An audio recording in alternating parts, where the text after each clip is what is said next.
What I have here in this cup is Floetrol, Liquitex pouring medium, always works great too, and a plum acrylic paint. So I'm just stirring that together.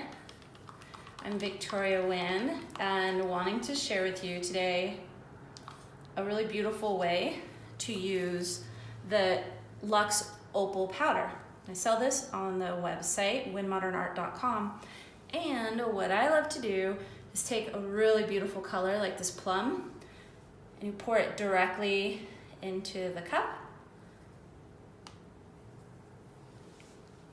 And what it's gonna do is give this already beautiful color life and shine, and especially as you look at it in different angles, you'll see your art in the light with the sun shining in, or even the moon, and it will just take on these little tiny metallic powder like sparkles. Opal powder makes everything more beautiful.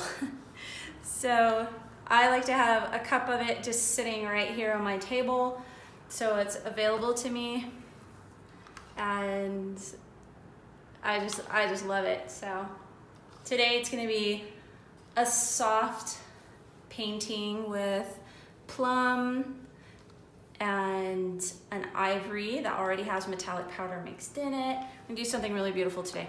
That's how you can use opal powder. There's so many ways to use it, but that's just one of the ways. You can also pour it into acrylic. Anyways, Victoria Wynn of Wynn Modern Art.